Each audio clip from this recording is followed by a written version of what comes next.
Range of function.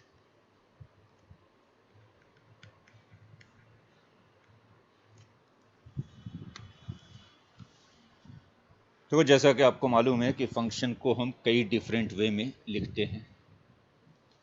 अगर आपने function को ऑर्डर्ड पेयर बना के लिखा हुआ है तो फिर जितने पेयर्स होते हैं उनके y कोऑर्डिनेट्स का जो सेट होता है वो रेंज होता है। जैसे अगर मान लो मैंने ये कोई फंक्शन लिया हुआ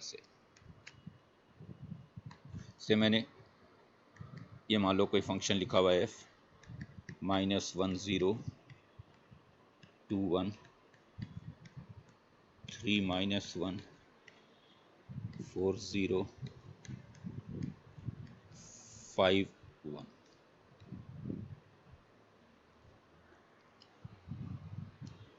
ये भी एक फंक्शन को लिखने का तरीका है पेयर बनाकर। अगर आपसे कहा जाए कि इस फंक्शन का रेंज क्या है तो ऑब्वियसली रेंज का मतलब होता है सेट ऑफ y कोऑर्डिनेट्स, यानी जो इसमें y हैं इन y का जो सेट होगा वो रेंज होगा। यानी रेंज में कौन कौन से पॉइंट आएंगे 0 1 -1 फिर 0 1। बट सेट के अंदर हम एलिमेंट्स को रिपीट नहीं करते हैं। जैसे हमने एक बार 0 लिख दिया तो दूसरी बार 0 नहीं लिखेंगे। तो रेंज में कौन कौन से पॉइंट आएंगे इसके 0 आएगा 1 आएगा -1 आएगा। 0 1 ऑलरेडी लिख चुके हैं तो दोबारा लिखने की ज़रूरत नहीं। तो रेंज में 3 पॉइंट आएंगे इसके 0 1 एंड -1। क्लियर सभी को? तो अगर आपने फंक्शन को ऑर्डर्ड पेयर बनाकर दिखाया हुआ जैसे ये दिखाया हुआ था पेयर में, तो जो x कोऑर्डिनेट्स का सेट होता है वो डोमेन होता है, जो y कोऑर्डिनेट्स का सेट होता है वो रेंज होता है। सीधी सी बात यही आपको याद भी रखनी है कि जो x की पॉसिबल वैल्यूज़ होती हैं किसी भी फंक्शन में वो डोमेन होता है, जो y की पॉसिबल वैल्यूज़ होती हैं वो रेंज होता है। अगर इसी फंक्शन को इसी तरह से किसी फंक्शन को मैं अगर एरो डायग्राम बनाकर दिखाऊं, जैसे मान लो मैंने ये एक सेट लिया A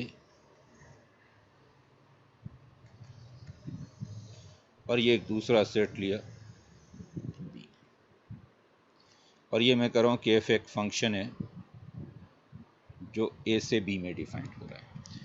से इसके डोमेन में पॉइंट्स हैं 1 2 3 4 5 6। इसके कोडोमेन में पॉइंट्स हैं सपोज 0 1 7 9 8 4। मान लो इसके 1 का इमेज सपोज 0 है, यानी 1 को रिलेट किया 0 से। 2 का इमेज सपोज 1 है। 3 का इमेज सपोज 7 है। 4 का इमेज भी 7 है। 5 का इमेज भी 7 है और 6 का इमेज सपोज 1 है। अब अगर आपको ये एरो डायग्राम दिखाई दे रहा है और कहा गया कि आप बताओ कि इस फंक्शन का रेंज क्या है,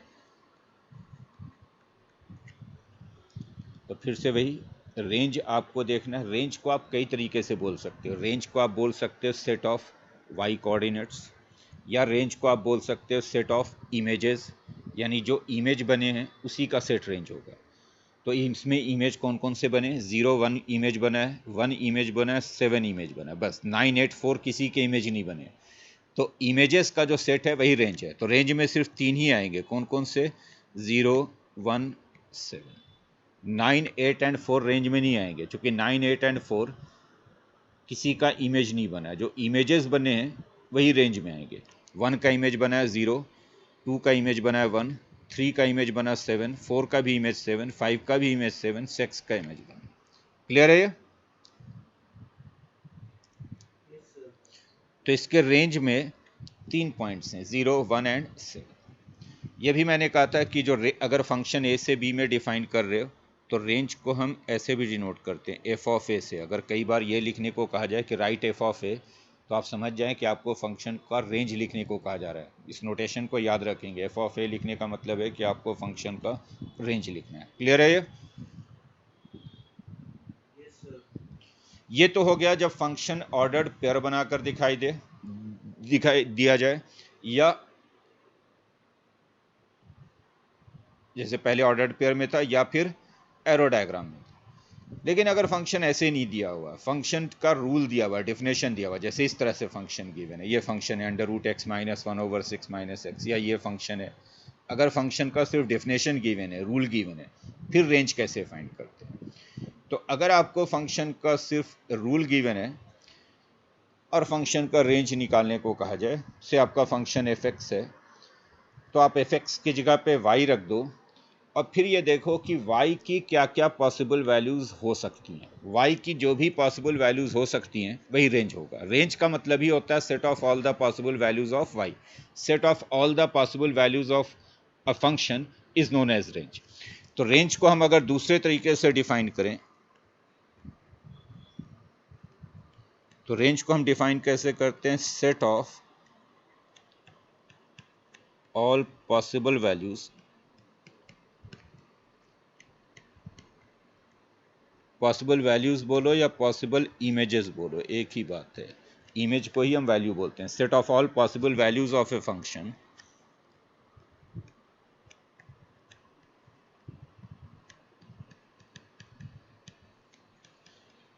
is known as its range.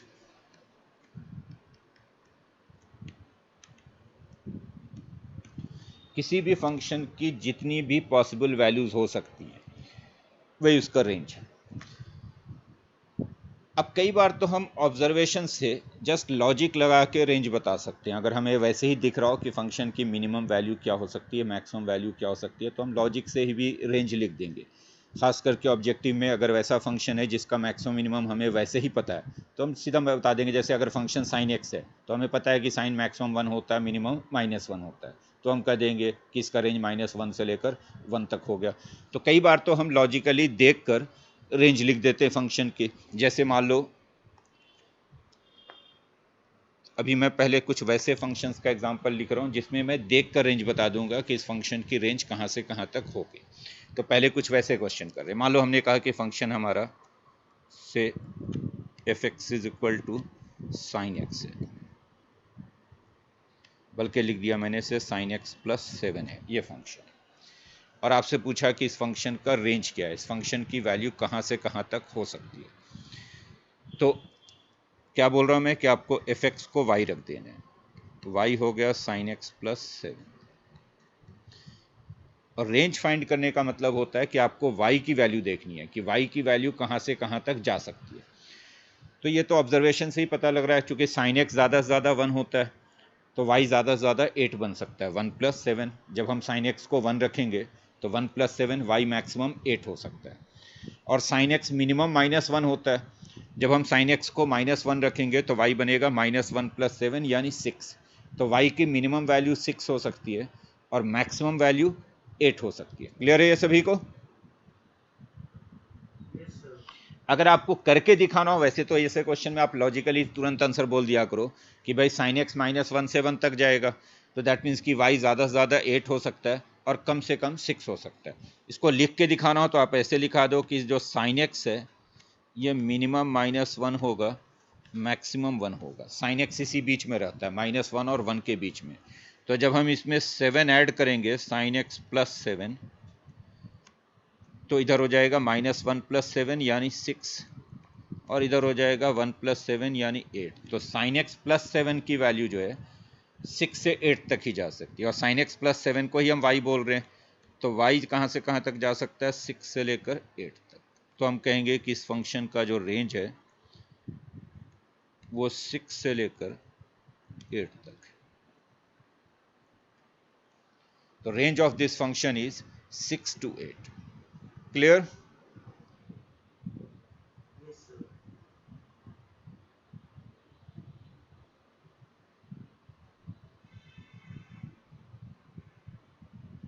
या मान लो हमने ये फंक्शन लिखा f x is equal to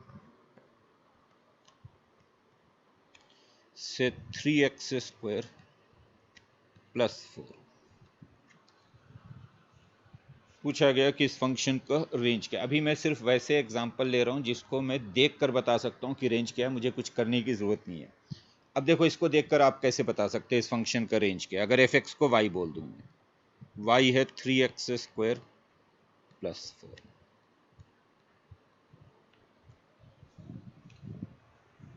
तो आपको y की वैल्यू देखनी है कि कम से कम क्या होगी और ज़्यादा से ज़्यादा क्या। तो आपको पता है कि x² कभी भी नेगेटिव नहीं हो सकता, x² मिनिमम 0 हो सकता है, और जब हम एक्स स्क्वायर को 0 रखेंगे तो वाई मिनिमम 4 बनेगा। तो वाई की वैल्यू कभी भी 4 से नीचे नहीं जा सकती, क्योंकि एक्स स्क्वायर 0 के नीचे जा ही नहीं सकता। और एक्स स्क्वायर मैक्सिमम इन्फिनिटी तक जा सकता है, क्योंकि जैसे जैसे हम एक्स को बड़ा करेंगे एक्स स्क्वायर भी बड़ा होता जाएगा। तो एक्स स्क्वायर इन्फिनिटी तक जाएगा तो वाई भी इन्फिनिटी तक जाएगा। इसको अगर आपको करके दिखाना हो तो ऐसे दिखाओगे कि एक्स स्क्वायर की वैल्यू 0 से इन्फिनिटी में जा रही है, एक्स स्क्वायर की वैल्यू 0 से इन्फिनिटी में जा रही है, तो इसलिए y भी जो जाएगा, जब एक्स स्क्वायर को 0 लेंगे तो y 4 होगा, और जब एक्स स्क्वायर को इन्फिनिटी लेंगे तो y भी इन्फिनिटी को हो जाएगा। तो y भी जो जाए, इसको आप,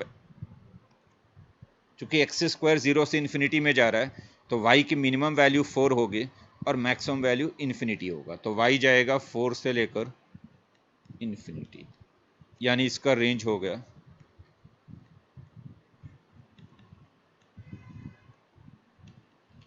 4 to infinity। क्लियर? आप चाहें तो सीधी वैल्यू रख के देख लिया करें ना, अगर आपको वैसे समझने में दिक्कत हो रही है सीधी वैल्यू रखो। आप पहले देखो कि एक्स स्क्वायर को हम कम से कम क्या रख सकते हैं। तो एक्स स्क्वायर को हम 0 से कम तो रख ही नहीं सकते, क्योंकि स्क्वायर कभी नेगेटिव होता नहीं है। तो जब हम एक्स स्क्वायर को 0 रखेंगे तो वाई बनेगा 4। अगर हम एक्स स्क्वायर को 0 रखेंगे तो वाई बनेगा 4। और जब एक्स स्क्वायर बहुत बड़ा हो जाएगा, इन्फिनिटी को अप्रोच करेगा, तो फिर y भी इन्फिनिटी को अप्रोच करेगा। तो when x square approaches to infinity then y also approaches to infinity. तो इसलिए y की वैल्यू 4 से शुरू होगी और इन्फिनिटी तक जाएगी। क्लियर हुआ सभी को ये?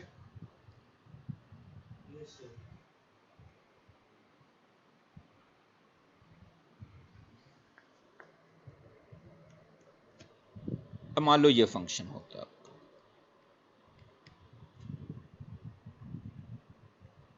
3 mod x -5, इसका रेंज पूछा गया कि इस फंक्शन का रेंज क्या है।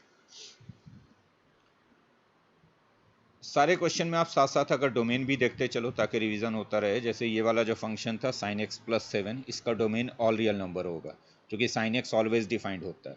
तो since sin x is always defined, therefore this function is always defined, domain all real number. जो दूसरा फंक्शन था 3x² + 4, इसका भी डोमेन ऑल रियल नंबर होगा, क्योंकि पॉलिनोमियल है। पॉलिनोमियल हमेशा डिफाइंड होता है, चाहे 1 डिग्री का हो, 2 डिग्री का हो, 3 डिग्री का हो, तो ऑलवेज डिफाइंड है। तीसरा जो फंक्शन हम ले रहे हैं 3 mod x - 5, इसका भी डोमेन ऑल रियल नंबर है, क्योंकि मॉडुलस भी ऑलवेज डिफाइंड होता है। एक्स को कुछ भी रखें वैल्यू मिलेगा, तो डोमेन इसका ऑल रियल नंबर। रेंज कैसे फाइंड करेंगे, इसकी वैल्यू कहाँ से कहाँ तक होगी? तो देखो, अगर इसको अगर y बोल दूँ, y है 3 mod x - 5, तो मॉडुलस भी कभी भी नेगेटिव नहीं होता, मॉडुलस की मिनिमम वैल्यू 0 होती है। तो जब हम mod x को 0 रखेंगे तो y मिनिमम बनेगा -5, यानी y जो है ये -5 से नीचे नहीं जा सकता। जो y होगा ये मिनिमम -5 होगा। क्लियर है ये? बोलिए। तो y मिनिमम -5 है। और mod x जैसे जैसे x को बड़ा करेंगे इन्फिनिटी की तरफ, mod x भी इन्फिनिटी की तरफ जाएगा। तो mod x जब इन्फिनिटी को जाएगा तो y भी इन्फिनिटी हो जाएगा। तो हम इसको ऐसे लिख सकते हैं कि जो mod x है ये मिनिमम 0 होगा और मैक्सिमम इन्फिनिटी को जाएगा। तो mod x की वैल्यू 0 से इन्फिनिटी की तरफ जा रही होगी। मॉडुलस कभी भी नेगेटिव नहीं होता है, मिनिमम जो मॉडुलस हो सकता है वो 0 हो सकता है, मैक्सिमम इन्फिनिटी को जा रहा होगा। तो 3 mod x जो होगा ये भी 0 से इन्फिनिटी होगा। ध्यान रहे 3 से मल्टीप्लाई करेंगे तो 3 × 0 तो 0 ही बनेगा, और इन्फिनिटी में कोई भी पॉजिटिव नंबर मल्टीप्लाई करो, सब्ट्रैक्ट करो, डिवाइड करो, जो इन्फिनिटी रहता है उसको कोई फर्क नहीं पड़ता है। और इसमें से 5 सब्ट्रैक्ट कर दें अगर, तो 0 में से 5 सब्ट्रैक्ट करेंगे तो इधर -5 हो जाएगा। इन्फिनिटी में से 5 सब्ट्रैक्ट करेंगे तो इन्फिनिटी रहेगा, कोई फ़र्क नहीं पड़ता। इन्फिनिटी में कोई भी नंबर ऐड कर दो, सब्ट्रैक्ट कर दो, कोई फ़र्क नहीं पड़ता। तो 3 mod x - 5 यही y है। y की वैल्यू कहाँ से कहाँ तक हो गई? -5 से इन्फिनिटी तक हो गई। तो रेंज इसका हो गया -5 से लेकर इन्फिनिटी तक। ये जो मैंने इतना दिखाया यहाँ से यहाँ तक कर ये आपको शो करने की भी ज़रूरत नहीं। अगर आप माइंड में ही कैलकुलेशन कर लो तो आप सीधा ये बोल दो कि mod x मिनिमम 0 हो सकता है, और मॉड एक्स चूंकि मिनिमम 0 हो सकता है तो y मिनिमम -5 होगा, y की वैल्यू -5 से कम नहीं हो सकती, तो y मिनिमम हो गया -5। और मॉड एक्स जब इन्फिनिटी को जाएगा तो साथ साथ y भी इन्फिनिटी को जाएगा, तो y मैक्सिमम इन्फिनिटी को जा सकता है। क्लियर है सभी को? ये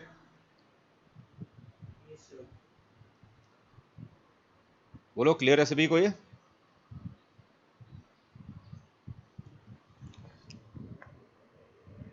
एक और देखते हैं, जैसे मान लो हमारा ये फंक्शन है एफ एक्स है,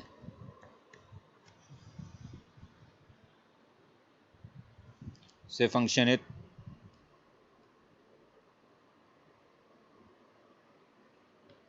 3 - 5 मॉड, मॉड भी नहीं लिख रहा हूं, मान लो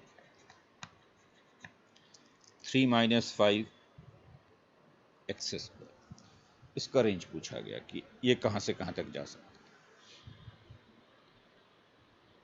तो अगर इसको y बोल दूं तो y की वैल्यू हो गई 3 - 5 एक्स। रेंज फाइंड करने का मतलब है आपको y देखना है कि y कहां से कहां तक जाए। डोमेन इसका ऑल रियल नंबर है, क्योंकि ये पॉलिनोमियल है, डोमेन सारा रियल नंबर है। अब कैसे फाइंड करेंगे रेंज इसका? तो फिर वही देखो, एक्स स्क्वायर मिनिमम 0 हो सकता है, जब हम इसमें एक्स स्क्वायर को 0 रखेंगे तो y 3 बनेगा, एक्स स्क्वायर को 0 रखेंगे तो y 3 बनेगा, और एक्स स्क्वायर 0 से कम हम रख नहीं सकते, स्क्वायर कभी नेगेटिव होता नहीं है, तो y 3 बनेगा। उसके बाद जैसे जैसे एक्स स्क्वायर को बड़ा करते जाएंगे y की वैल्यू छोटी होती चली जाएगी, क्योंकि सब्ट्रैक्ट हो रहा है। जैसे एक्स स्क्वायर को 1 लोगे तो y -2 बनेगा, एक्स स्क्वायर को 4 लोगे तो y -17 हो जाएगा। जैसे एक्स स्क्वायर बड़ा होता जाएगा y छोटा होता जाएगा। एक्स स्क्वायर जब इन्फिनिटी को चला जाएगा तो y -इन्फिनिटी हो जाएगा। इसको अगर आपको करके दिखाना हो तो आप ऐसे दिखा सकते हो कि जो एक्स स्क्वायर होगा ये 0 से इन्फिनिटी तक जाएगा, तो -5x² जो होगा, नेगेटिव नंबर से मल्टीप्लाई कर रहे हो तो इनइक्वालिटी चेंज हो जाएगा। -5 को 0 से मल्टीप्लाई करोगे 0, इधर तो माइनस इन्फिनिटी हो जाएगा। इन्फिनिटी को अगर किसी नेगेटिव नंबर से मल्टीप्लाई करोगे तो माइनस इन्फिनिटी हो जाता है। 3 ऐड करोगे, जब इसमें 3 ऐड करोगे तो इधर 3 हो जाएगा, माइनस इन्फिनिटी में 3 ऐड करो कोई फर्क नहीं पड़ेगा, माइनस इन्फिनिटी रहेगा। तो देखो इसका जो y की वैल्यू आ रही है, यहाँ पे इक्वलिटी भी था, इधर जो y की वैल्यू आ रही है ये -इन्फिनिटी से 3 तक आ रही है। तो रेंज लिखेंगे इसका -इन्फिनिटी से 3। फिर से मैं वही कहूँगा कि ये जो बीच वाले स्टेप्स हैं ये आपको करके भी दिखाने की ज़रूरत नहीं है, तो सिर्फ समझाने के लिए लिखता हूँ। अदरवाइज़ आप सीधा ऑब्जर्वेशन अगर लगाओ तो आप बोलोगे कि एक्स स्क्वायर जब 0 होगा तो y 3 होगा, when x square is 0 y is 3। और जैसे जैसे एक्स स्क्वायर को बड़ा करेंगे y छोटा होता जाएगा। जब एक्स स्क्वायर इन्फिनिटी को जाएगा तो y -इन्फिनिटी हो जाएगा, क्योंकि जब एक्स स्क्वायर को इन्फिनिटी रखेंगे तो नेगेटिव नंबर्स -5 से इन्फिनिटी मल्टीप्लाई होकर -इन्फिनिटी बन जाएगा। क्लियर है? ये कुछ बातें ऐसे ही दिमाग में बिठा लें कि इन्फिनिटी में कोई भी अगर आप पॉजिटिव नंबर ऐड करते हो या सब्ट्रैक्ट करते हो या मल्टीप्लाई करते हो या डिवाइड करते हो, रहेगा ये infinity. Infinity plus any positive number infinity होगा, infinity minus any negative positive number infinity होगा। सब्ट्रैक्ट मल्टीप्लाई कर दो, डिवाइड कर दो, कोई फर्क नहीं। लेकिन अगर आप इन्फिनिटी में कोई नेगेटिव नंबर मल्टीप्लाई करते हो, इन्फिनिटी को नेगेटिव से मल्टीप्लाई करोगे तो माइनस इन्फिनिटी हो जाएगा। क्लियर?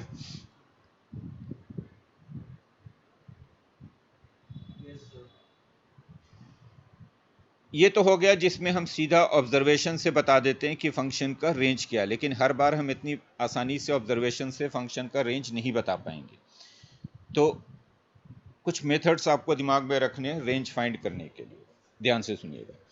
मान लो आपका कोई फंक्शन है एफ एक्स और आपसे कहा गया कि इसका रेंज फाइंड करो। ये फंक्शन है suppose y is equal to f x, और कहा गया कि इसका रेंज फाइंड करो। तो हम क्या करेंगे कि x की वैल्यू निकाल लेंगे y के टर्म में। Find x in terms of y।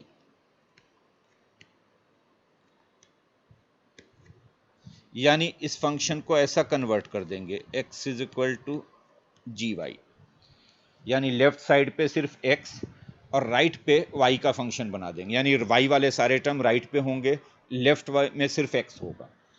अब फिर ये जो नया फंक्शन y में बनेगा जी वाई, इसका डोमेन देखेंगे कि y की क्या क्या पॉसिबल वैल्यूज हो सकती है। यानी आपको क्या करना है कि x को निकालना है y के टर्म में, और जो y में फंक्शन बनेगा उसका डोमेन देखना है कि उसमें y की हम क्या क्या वैल्यू ले सकते हैं। और डोमेन आप पढ़ चुके हो, डोमेन में हम क्या करते हैं फिर से सुन लीजिए। पॉलिनोमियल फंक्शन का डोमेन पूरा रियल नंबर होता है, चाहे किसी भी डिग्री का पॉलिनोमियल हो। अगर दो पॉलिनोमियल का रेशियो है न्यूमरेटर ओवर डिनोमिनेटर, तो डिनोमिनेटर जीरो नहीं होना चाहिए। जिस पॉइंट पे डिनोमिनेटर जीरो होता है वो डोमेन में नहीं होना चाहिए। अगर रूट आ जाए तो रूट के अंदर जो क्वांटिटी है that should be greater than और इक्वल टू जीरो। तो जब भी आपका कोई फंक्शन है y is equal to f x और इसका रेंज फाइंड करना हो, बहुत ध्यान से समझेंगे, इसमें अभी हम कई सारे का सवाल करेंगे ऐसे। जब भी y is equal to f x कोई फंक्शन है, आपको चाहिए फंक्शन का रेंज, तो आप क्या करोगे, पहले x निकालोगे y के टर्म में, x की वैल्यू फाइंड करनी है y के टर्म में, और फिर जब x निकल जाए y के टर्म में, राइट साइड पे जो y वाला फंक्शन आएगा, राइट पे जो आएगा y के टर्म में, उसमें आपको देखना है कि y की क्या क्या पॉसिबल वैल्यूज हो सकती हैं, यानी उसका डोमेन चेक करना है। जो y में फंक्शन होगा उसका डोमेन देखना है। मैं आपको एग्जांपल से समझाता हूं, देखिएगा। जैसे लिखिए क्वेश्चन, ये मान लो हमारा फंक्शन है f x is equal to 3 minus 4x over 5।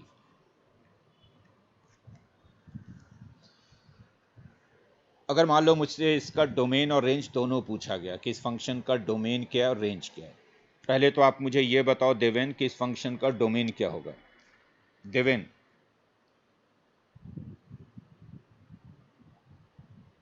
All real number, चूंकि ये पॉलिनोमियल है तो domain all real number. Polynomial जब भी दिखाई दे, 1 डिग्री का, 2 डिग्री का, 3 डिग्री का, 4 डिग्री का, डोमेन ऑल रियल नंबर। ये एक लीनियर पॉलिनोमियल है, 1 डिग्री का पॉलिनोमियल है, तो domain all real number. Range कैसे फाइंड करेंगे कि इसकी वैल्यू कहां से कहां तक, तो मैं एफ एक्स की जगह पे y लिख दूंगा। y हो गया 3 माइनस 4x ओवर 5। बहुत ध्यान से समझो।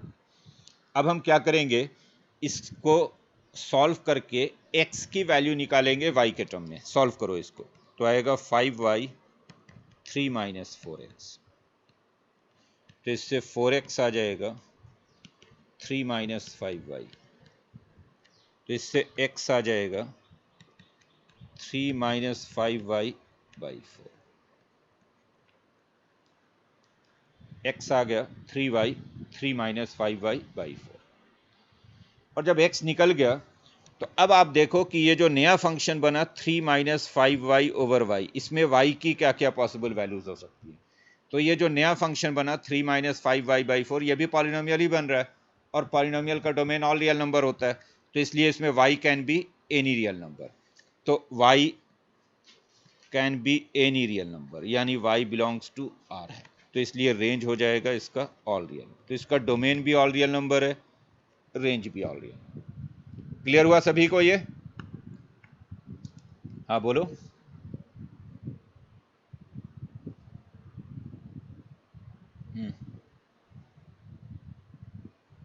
नहीं नहीं नहीं आएगा ना, रेंज तो डिपेंड, अब जैसे पीछे तो अभी किया, अभी ये तो पूछने वाली बात ही नहीं थी, तो पीछे देखो अभी क्या किया हमने।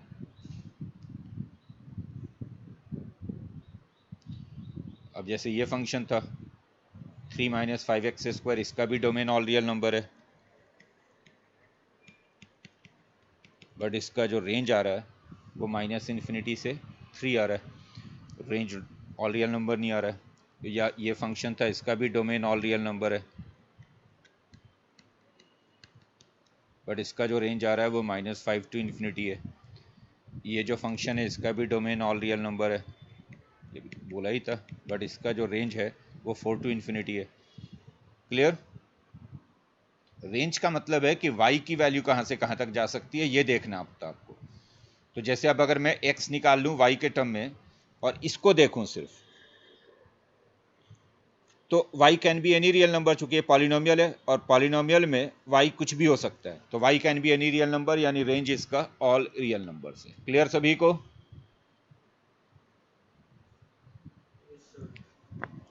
और एक देखिए क्वेश्चन, मान लो हमने लिखा function f x is equal to 3 minus 4x over x minus 5, 3 minus 4x over x minus 5। सहज ये बताओ कि इस फंक्शन का डोमेन क्या है? पहले डोमेन पूछ रहा हूं मैं, रेंज नहीं।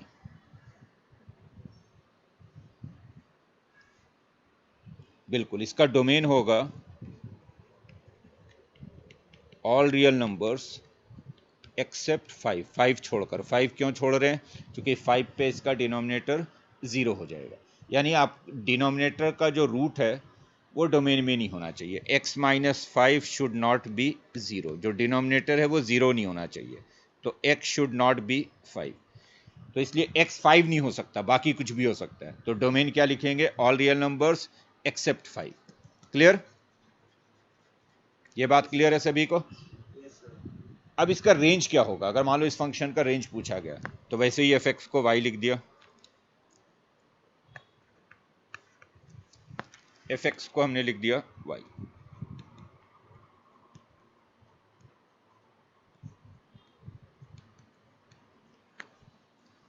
और अब x फाइंड करो y के टर्म में। क्या फाइंड करोगे? x की वैल्यू y के टर्म में। क्रॉस मल्टीप्लाई करो तो आएगा X Y minus 5y 3 minus 4x। Cross multiply किया, X Y minus 5y 3 minus, x find करना तो x वाले एक तरफ ले आए, एक्स वाई प्लस 4x, उधर हो गया 5y माइनस 3। एक्स वाले दोनों एक तरफ ले आए, x कॉमन लेंगे इधर तो y प्लस 4 5y माइनस 3।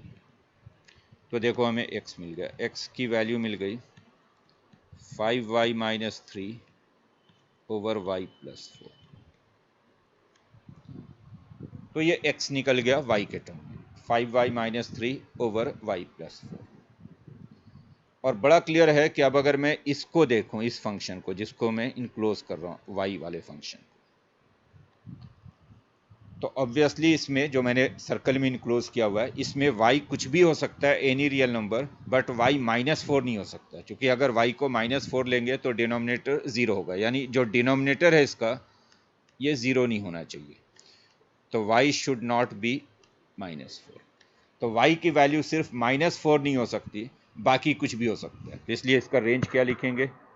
इसका रेंज लिखेंगे all real numbers accept minus 4। y की वैल्यू माइनस 4 नहीं है, बाकी कुछ भी है, तो range all real numbers accept minus 4 है। तो इसका डोमेन था all real numbers accept 5, range है इसका all real numbers accept minus 4। Clear हुआ सभी को? ये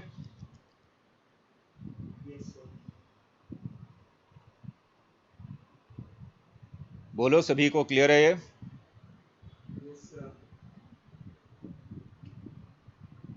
जैसे ये क्वेश्चन है, f x is equal 3x minus 5 over 2 minus 7x। इसका डोमेन एंड रेंज दोनों फाइंड करो, फटाफट करो इसे। इसका डोमेन क्या है, इसका रेंज क्या है? तेजस, आवाज आ रही है तेजस?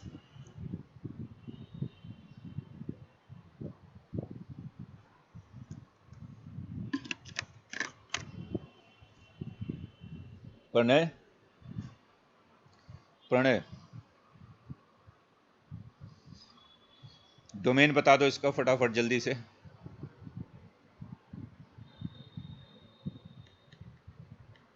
क्या डोमेन है इसका?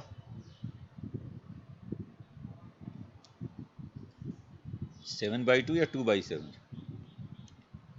All real numbers accept 2/7। कैसे? तो आप बोलोगे कि जो इसका डिनोमिनेटर है 2 minus 7x, it should not be zero, zero नहीं होना चाहिए। तो 2 is not equal to 7x and therefore x is not equal to 2/7। तो x जो है ये 2/7 नहीं हो सकता, बाकी कुछ भी हो सकता है। तो x can be any real number except 2/7। ये तो डोमेन हो गया। अब रेंज फाइंड करें इसका।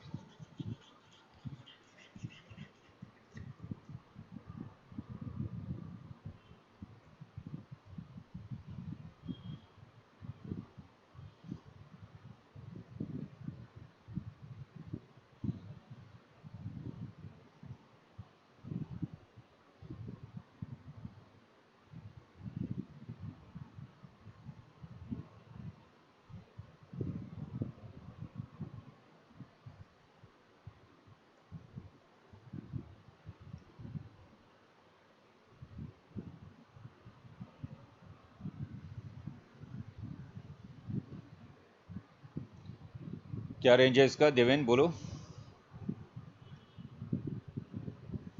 अगर मैं इसको y बोलता हूँ तो y है 3x minus 5 over 2 minus 7x। Cross multiply कर दूँ तो 2y minus 7xy, this is 3x minus 5।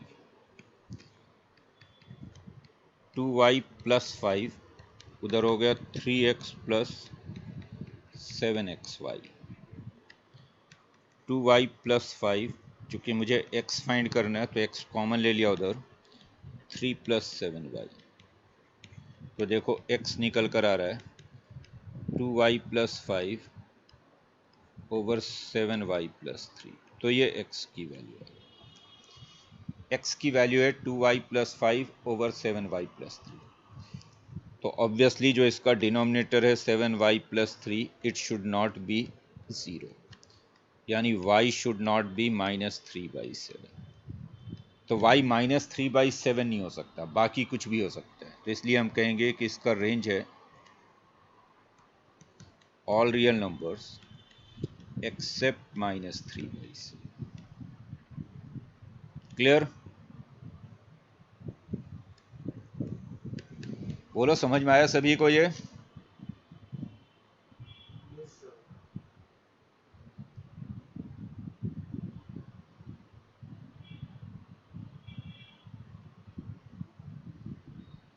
Tejas, clear हुआ ये?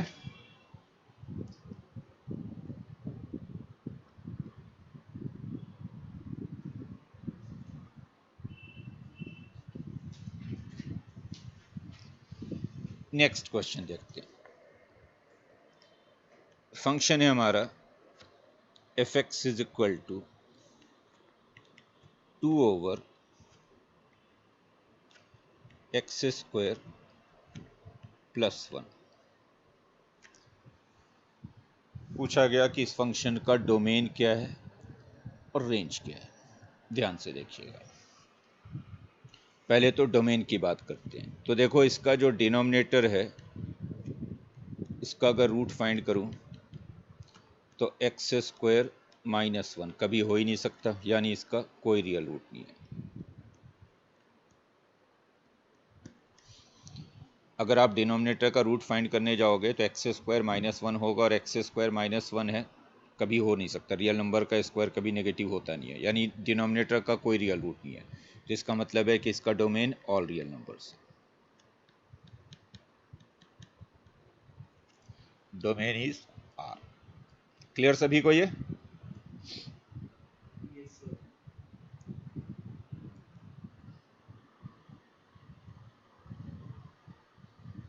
डोमेन क्यों ऑल रियल नंबर है? चूंकि डिनोमिनेटर का कोई रियल रूट नहीं है। लेकिन यही अगर मान लो 2 ओवर एक्स स्क्वायर माइनस 1 होता, ये फंक्शन अगर होता, तो फिर डिनोमिनेटर का रूट मिलता। अगर एक्स स्क्वायर माइनस 1 को ज़ीरो करते तो एक्स की दो वैल्यूज आती, प्लस माइनस 1।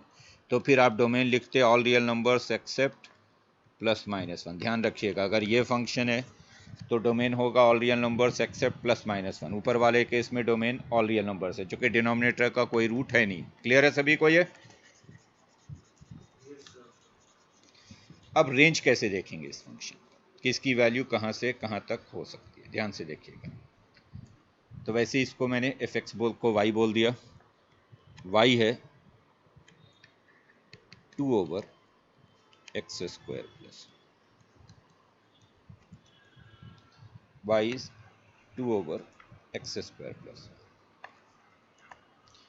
और अब क्रॉस मल्टीप्लाई करके x की वैल्यू फाइंड करो y के टर्म में। क्रॉस करेंगे जब हम इसको तो देखो आएगा x² प्लस y 2। तो इससे आ जाएगा x² की वैल्यू 2 माइनस y/y। x² क्या आ जाएगा 2 माइनस y/y। क्लियर है ये? और तब यहां से x आ जाएगा plus minus under root 2 minus y/y। x हो गया plus minus under root 2 minus y/y। Clear? और अब बड़ा क्लियर है कि जो रूट के अंदर क्वांटिटी है 2 minus y/y, it should be greater than और इक्वल टू 0। जो भी रूट के अंदर है वो नेगेटिव नहीं होना चाहिए। That should be greater than और इक्वल टू 0। क्लियर? अब अभी थोड़ी देर पहले मैंने आपको एक वार्निंग दी थी कि इनइक्वालिटी के अंदर वेरिएबल का क्रॉस मल्टीप्लिकेशन अलाउड नहीं होता। ये एक जनरल वार्निंग है कि इनइक्वालिटी में हम वेरिएबल को क्रॉस मल्टीप्लाई नहीं करते। लेकिन अगर आप श्योर हैं किसी क्वांटिटी के बारे में कि वो पॉजिटिव है तो क्रॉस कर सकते हैं, क्योंकि पॉजिटिव नंबर को क्रॉस करने पे इनइक्वालिटी में कोई चेंज होता नहीं है। और यहाँ हम श्योर हैं कि y पॉजिटिव है। कैसे श्योर हैं? y क्या था? देखो y था ये 2/x² प्लस 1, ये y था। बड़ा क्लियर है कि x² कभी नेगेटिव हो ही नहीं सकता, और जब x² कभी नेगेटिव नहीं हो सकता तो y भी कभी नेगेटिव नहीं हो सकता। क्लियर है? क्योंकि x² की वैल्यू कभी भी नेगेटिव नहीं हो सकती। तो अगर x² की जगह पे कोई पॉजिटिव नंबर रखेंगे तो y भी हमेशा पॉजिटिव ही आएगा। क्लियर है सभी को ये? तो यहां अगर हम क्रॉस मल्टीप्लाई कर दें तो कोई फर्क नहीं पड़ेगा। 2 minus why should be greater than और इक्वल टू। यहां पे रीजन दे दोगे कि आपने क्रॉस मल्टीप्लाई क्यों कर दिया, क्योंकि हम श्योर हैं कि y पॉजिटिव है, y ग्रेटर देन 0 है, इसलिए क्रॉस कर दिया है। इससे आ जाएगा माइनस वाई ग्रेटर देन और इक्वल टू -2। साइन बदलेंगे तो इनइक्वालिटी बदलेगा, y लेस देन और इक्वल टू 2। तो y लेस देन और इक्वल टू 2 आ रहा है, यानी जो रेंज होगा वही y की वैल्यू हो गई। तो रेंज क्या हो गया इस फंक्शन का कि y पॉजिटिव है बट 2 से ज़्यादा नहीं होगा, क्योंकि आप पहले ये भी लिख चुके हैं कि y पॉजिटिव है। तो y ग्रेटर देन 0 होगा बट 2 से ज़्यादा नहीं हो सकता। तो इसलिए इस फंक्शन की जो रेंज होगा वो 0 से लेकर 2 तक होगा। y पॉजिटिव है, ग्रेटर देन 0 है, बट 2 से ज़्यादा नहीं हो सकता, एटमोस्ट 2 हो सकता है। तो रेंज यानी y की वैल्यू जो एक्चुअल में आ रही है वो 0 से 2 तक आ रही है। बोलो क्लियर है ये? या अगर मान लो आप ऐसे नहीं सॉल्व करना चाहते हो कि क्यों आप इस चक्कर में चेक करने में पड़ोगे कि y पॉजिटिव है या नेगेटिव है, मान लो आप ऐसे नहीं चेक करना चाहते सपोज, तो आप सिंपल इनइक्वालिटी सॉल्व कर दो। इन सब चक्करों में पड़ो ही मत।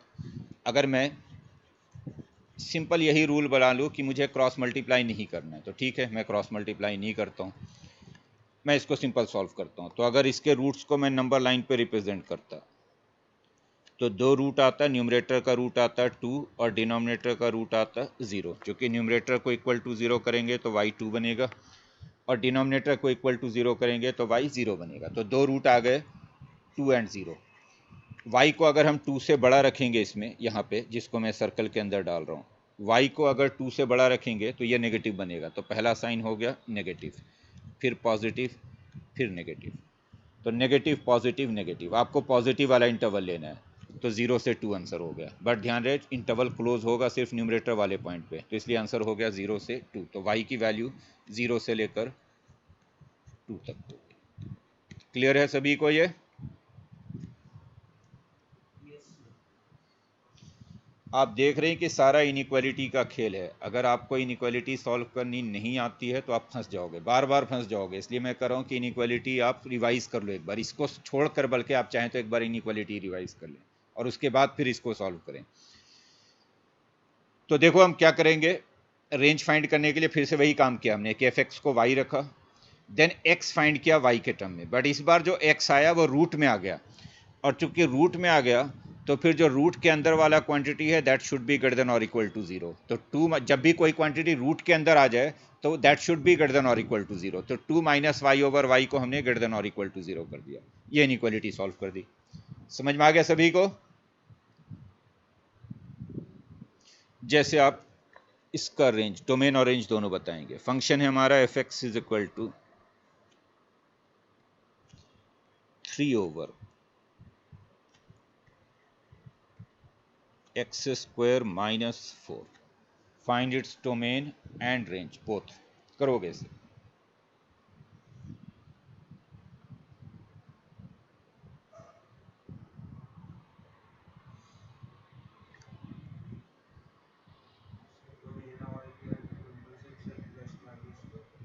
प्लस माइनस, ठीक से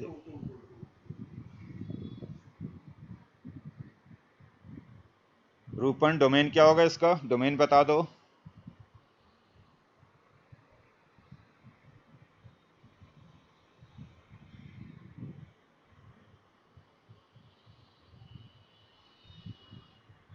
रूपन,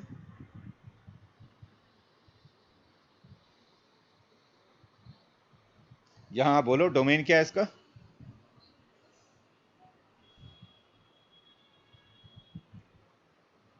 डिनोमिनेटर का रूट क्या आ रहा है? इक्वल टू जीरो करके सॉल्व करो तो डिनोमिनेटर के रूट को।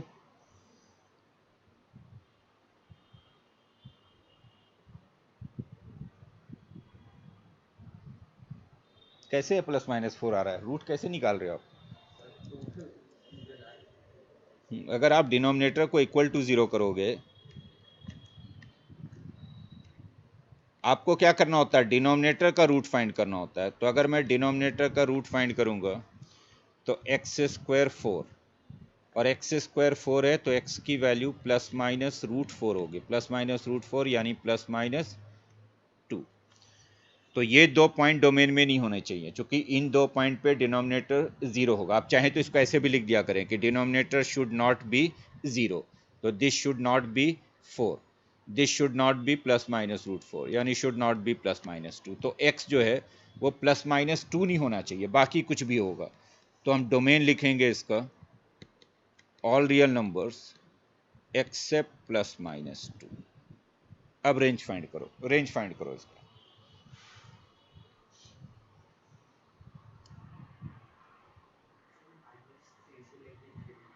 ठीक से चेक करो, गलती बोल रहे हो।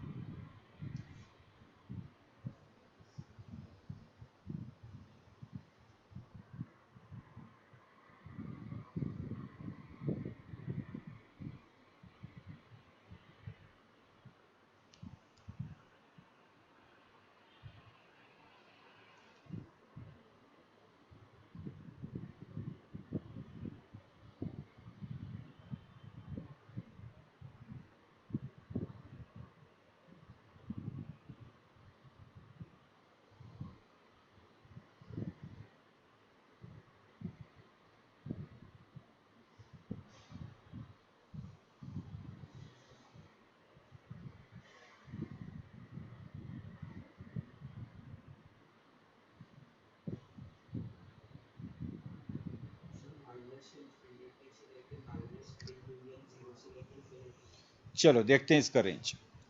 हाँ बोलो देवेन, क्या है रेंज इसका?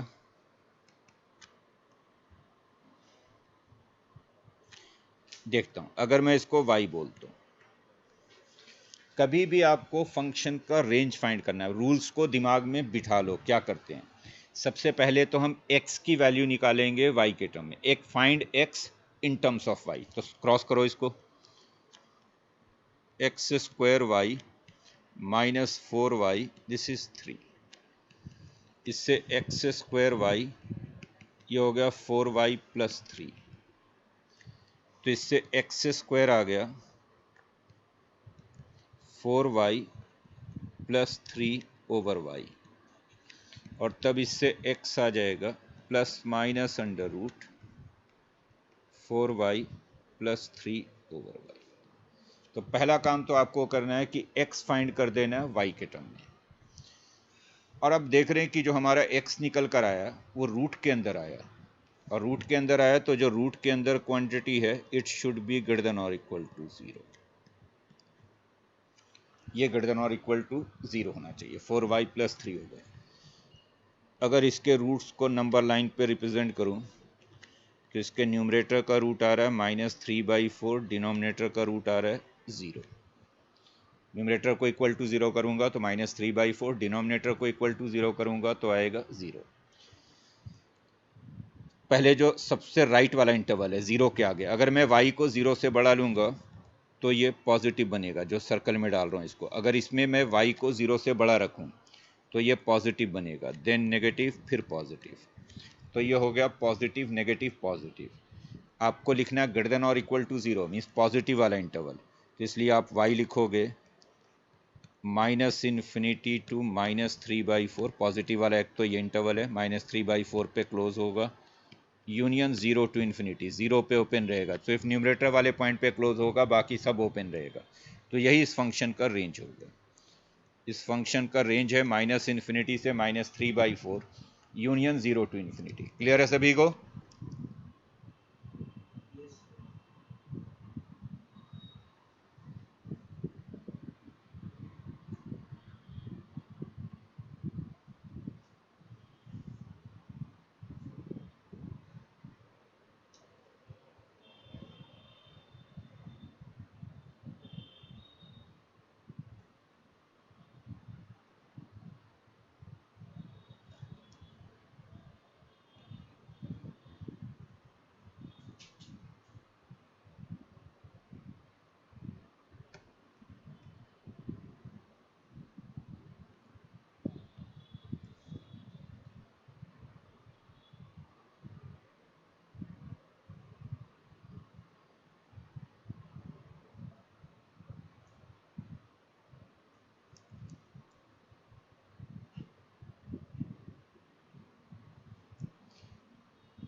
चेक कर लीजिए।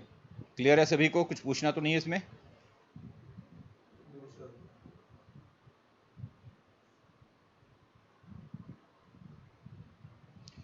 नेक्स्ट क्वेश्चन लिखो। f(x) is equal to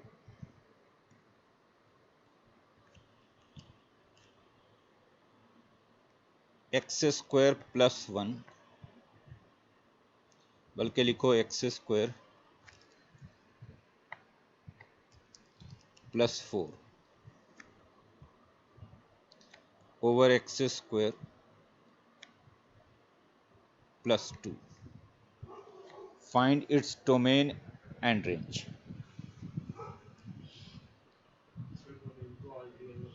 domain तो ऑब्वियसली इसका ऑल रियल नंबर होगा, चूंकि डिनोमिनेटर का कोई रियल रूट नहीं है। अगर आप x² प्लस 2 को इक्वल टू 0 करोगे तो x² आएगा -2, और x² नेगेटिव नहीं हो सकता, तो इसलिए no real root.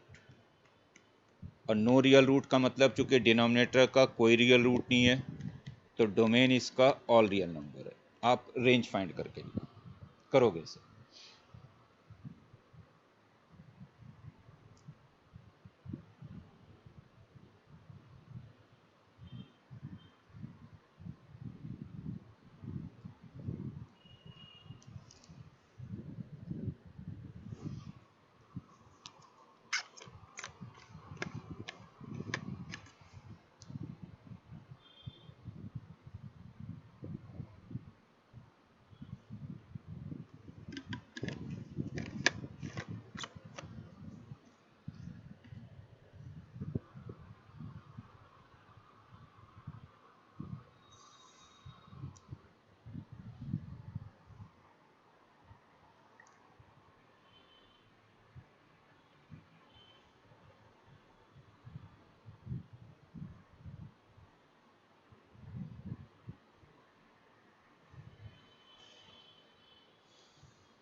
Range 1, 2 brackets open. ठीक से देखो, कुछ गलत। अच्छा, 1 से 2 बोथ साइड ओपन, ये बोल रहे हो? अभी चेक।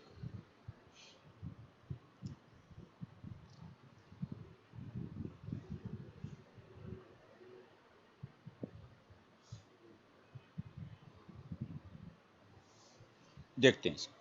अगर मैं इसको y बोलता हूँ तो y है x² + 4 ओवर x² + 2। पहले काम हम क्या करते हैं कि y की x की वैल्यू फाइंड करते हैं। y के टर्म में क्रॉस मल्टीप्लाई करो तो ये हो गया x² + 2y x² + 4। x² वाले एक तरफ ले आए तो x² माइनस x², ये हो गया 4 - 2y। x² कॉमन लेंगे तो y - 1 4 - 2y, तो इससे x² आ जाएगा 4 - 2y ओवर y - 1, और तब यहाँ से x निकल कर आएगा plus minus under root 4 - 2y over y - 1। Check करो, यहाँ तक समझ में आ रहा सभी को? बोलो, क्लियर है तेजस? तो x की वैल्यू निकाल दी y के टर्म में। अब फिर देख रहे हैं कि x रूट के अंदर आया, तो जो रूट के अंदर क्वांटिटी है 4 - 2y over y - 1, it should be greater than और इक्वल टू, जो भी रूट के अंदर है that should be greater than और इक्वल टू 0। इसका अगर मैं साइन चेक करूं तो न्यूमरेटर का रूट आएगा 2, डिनोमिनेटर का रूट आएगा 1। अगर न्यूमरेटर को इक्वल टू 0 करोगे तो 2 आएगा, डिनोमिनेटर को इक्वल टू 0 करोगे तो 1 आएगा। एक चेक कर सकते हैं, अगर आप 4 - 2y को 0 करोगे तो y 2 आएगा, और y - 1 को 0 करोगे तो y 1 आएगा। पहला जो इंटरवल है 2 के आगे वाला इंटरवल, यहाँ पे अगर मैं 2 से बड़ा नंबर रखूँ इसमें, जिसको मैं सर्कल में यहाँ पे अगर 2 से बड़ा नंबर रखूँ, y को 2 से बड़ा रखूँगा तो ये नेगेटिव बनेगा। तो पहला साइन नेगेटिव है, फिर पॉजिटिव है, फिर नेगेटिव है। ये जो सर्कल के अंदर अगर मैं y को 2 से बड़ा रख दूं तो ये नेगेटिव बनता है, यानी पहला साइन नेगेटिव है, देन पॉजिटिव है, फिर नेगेटिव है। आपको पॉजिटिव वाला इंटरवल लेना है, तो y की वैल्यू हो जाएगी, y हो गया 1 से लेकर 2 तक। 1 पे ओपन होगा, 2 पे क्लोज होगा। थोड़ा गलत बोल रहे थे आयुष। तो रेंज होगा 1 से 2, 1 पे ओपन, 2 पे क्लोज। क्लियर? न्यूमरेटर वाले पॉइंट पे क्लोज रखते हैं, डिनोमिनेटर वाले पे ओपन रखते हैं। क्लियर हुआ सभी को इसका रेंज?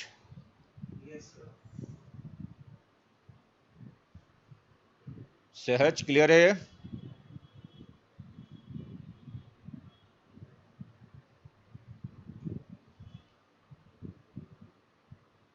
हाँ, कैसे क्रॉस कर दिया क्या आपने? क्रॉस नहीं करना ना, इनइक्वालिटी में वेरिएबल का क्रॉस मल्टीप्लिकेशन नहीं करना है आपको। न्यूमरेटर के रूट सभी, तो मैं तो अभी पिछले 2 क्वेश्चन में भी तो यही काम किया है। यहाँ पे देखो, यहाँ पे देखो, सब जगह तो वही काम कर रहा हूँ मैं, कि जो न्यूमरेटर के रूट एंड डिनोमिनेटर के रूट दोनों को नंबर लाइन पर रिप्रेजेंट करोगे। न्यूमरेटर का 4 - 2y था, 0 करेंगे तो y 2 आएगा। न्यूमरेटर डिनोमिनेटर पे y - 1 था, 0 करेंगे तो y 1 आएगा। 1 एंड 2 को नंबर लाइन पर रिप्रेजेंट किया। पहला साइन देखा, अगर y को 2 से बड़ा लेंगे तो ये जो सर्कल के अंदर है y को 1, सॉरी y को अगर 2 से बड़ा लेंगे तो ये जो सर्कल के अंदर है y को 2 से बड़ा रखने पे ये पॉजिटिव बनेगा, सॉरी नेगेटिव बनेगा। तो पहला साइन नेगेटिव है, देन पॉजिटिव होगा, उसके बाद नेगेटिव हो जाएगा। क्लियर है? एक बार इनइक्वालिटी रिवाइज कर लोगे आज सभी लोग, सभी को इनइक्वालिटी में प्रॉब्लम है। इसको देखो, F x is equal, x square minus 2x plus 5, इसका डोमेन एंड रेंज। डोमेन तो खैर आप स्ट्रेट अवे कह सकते हैं कि इसका डोमेन ऑल रियल नंबर है, क्योंकि ये पॉलिनोमियल है और पॉलिनोमियल का डोमेन पूरा रियल नंबर होता है, चाहे 1 डिग्री का हो, 2 डिग्री का हो, 3 डिग्री का हो, या क्वाड्रेटिक पॉलिनोमियल है तो डोमेन तो इसका all real number always defined है। रेंज क्या होगा इसका, रेंज फाइंड करो।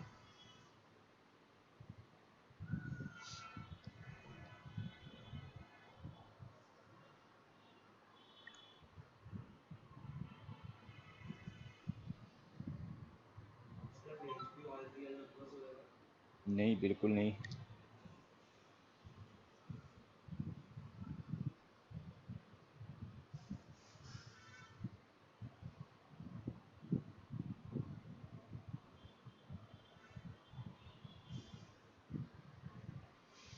देखो इसका रेंज कैसे फाइंड करोगे, अगर मैं इसको y बोल दूं, y है x square minus 2x plus 5, बहुत ध्यान से समझोगे इसको।